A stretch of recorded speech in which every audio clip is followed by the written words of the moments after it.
നമസ്കാരം. പ്രധാന വാർത്തകൾ.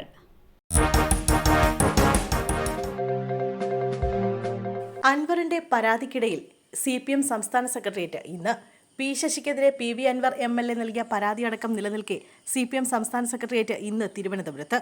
അൻവറിന്റെ പരാതി യോഗത്തിൽ പരിഗണനയ്ക്ക് വന്നേക്കും. നേരത്തെ മുഖ്യമന്ത്രിക്ക് നൽകിയ പരാതിയുടെ പകർപ്പ് പാർട്ടി സംസ്ഥാന സെക്രട്ടറിക്ക് നൽകിയിരുന്നെങ്കിലും പി ശശിയുടെ പേരിലായിരുന്നു. ഇതിന് പിന്നാലെയാണ് പി ശശിയുടെ പേര് ചേർത്ത് പുതിയ പരാതി നൽകിയിട്ടുള്ളത്. എന്നാൽ അൻവറിനെ മുഖ്യമന്ത്രി പിണറായി വിജയൻ തന്നെ തള്ളിയതോടെ പാർട്ടി എന്ത് സമീപനം സ്വീകരിക്കുമെന്നതിൽ ആശങ്കയുണ്ട്. തൃശൂർ പൂരം അലങ്കോലപ്പെട്ട സംഭവം റിപ്പോർട്ട് പരിശോധിച്ച് മുഖ്യമന്ത്രി. ഇന്ന് തീരുമാനം. തൃശൂർ പൂരം അലങ്കോലപ്പെട്ടതിൽ സർക്കാർ വിശദമായ അന്വേഷണം പ്രഖ്യാപിക്കുമോ എന്ന് ഇന്നറിയാം. DGPക്ക് കൈമാറിയ ADGPയുടെ റിപ്പോർട്ടും ADGPക്കെതിരായ കുറിപ്പും മുഖ്യമന്ത്രി ഇന്നലെ പരിശോധിച്ചിരുന്നു. ADGPക്കെതിരെ രൂക്ഷമായ വിമർശനങ്ങളാണ് DGPയുടെ കുറിപ്പിലുള്ളത്. ഇതും കൂടി പരിഗണിച്ചാവും സർക്കാർ നീക്കം. പൂരം അലങ്കോലപ്പെട്ടതിന് പിന്നിൽ തിരുവമ്പാടി ദേവസ്വത്തിന്റെ സംശയാസ്പദ നീക്കമുണ്ടായെന്നാണ് ADGPയുടെ കണ്ടെത്തൽ. വിശദമായ അന്വേഷണമാണ് CPIയും കോൺഗ്രസും ആവശ്യപ്പെടുന്നത്. ഗൂഢാലോചന പുറത്തുവരാൻ വിശദമായ അന്വേഷണം DGPയും ആവശ്യപ്പെട്ടിട്ടുണ്ട്. അതിനാൽ ജുഡീഷ്യൽ അന്വേഷണമോ ക്രൈംബ്രാഞ്ച് അന്വേഷണമോ സർക്കാരിന് പ്രഖ്യാപിക്കേണ്ടി വരുമെന്ന സാഹചര്യമാണുള്ളത്. MM ലോറൻസിന്റെ മൃതദേഹം വൈദ്യപഠനത്തിന് വിട്ടുനൽകുന്നതിൽ 3 മക്കളുമായും ചർച്ച ഇന്ന് നടക്കും.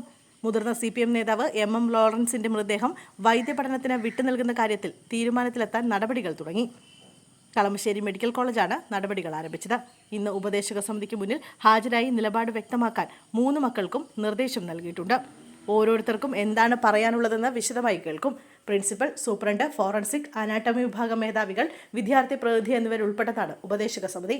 മൃതദേഹം വൈദ്യപഠനത്തിന് വിട്ടു നൽകണമെന്നാണ് അച്ഛൻ ആഗ്രഹം പ്രകടിപ്പിച്ചിട്ടുള്ളതെന്ന് മകൻ ML സജീവനും മകൾ സുജാതയും പറയുന്നു.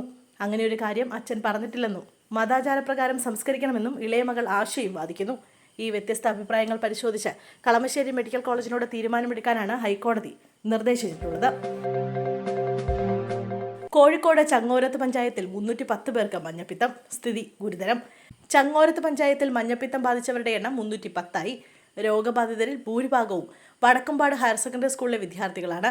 20 പേർ വിവിധ ആശുപത്രികളിൽ ചികിത്സയിലാണ്. സ്കൂൾ എന്ന് തുറക്കുമെന്ന കാര്യത്തിൽ തീരുമാനമായിട്ടില്ല. ഇന്നലെ PT യോഗം സ്കൂളിൽ ചേർന്നിരുന്നു. രോഗകാരണമായ ഉറവിടം ഏതാണ് എന്നതിൽ ഇപ്പോഴും പൂർണ്ണ വ്യക്തത വന്നിട്ടില്ല. പ്രദേശത്തെ മുഴുവൻ ജലസ്രോതസ്സുകളും വീണ്ടും പരിശോധനയ്ക്കയക്കും. പഞ്ചായത്തിലെ 18 വാർഡുകളിലും രോഗബാധിതരുണ്ട്. ആരോഗ്യവകുപ്പ് ചങ്ങോരത്ത് പഞ്ചായത്തിൽ കഴിഞ്ഞ ദിവസം സർവേ നടത്തിയിരുന്നു. ദുബായിലേക്കുള്ള വിമാനത്തിൽ പുക കണ്ടെത്തിയത് യാത്രക്കാർ കയറും മുമ്പ്. ചെന്നൈയിൽ നിന്ന് ദുബായിലേക്ക് പുറപ്പെടേണ്ട വിമാനത്തിൽ നിന്ന് പുക ഉയർന്നു. ചെന്നൈ വിമാനത്താവളത്തിൽ നിന്ന് യാത്രക്കാർ കയറുന്നതിന് മുമ്പാണ് എമിറേറ്റ്സ് വിമാനത്തിൽ നിന്ന് പുക ഉയർന്നത്. ഉടൻ തന്നെ അഗ്നിശമന സേന എത്തി വെള്ളം ഒഴിച്ച പുക കെടുത്തി. വിമാനത്തിൽ ഇന്ധനം നിറയ്ക്കുന്നതിനിടെയാണ് പുക കണ്ടതെന്നും റിപ്പോർട്ടുകൾ പറയുന്നു.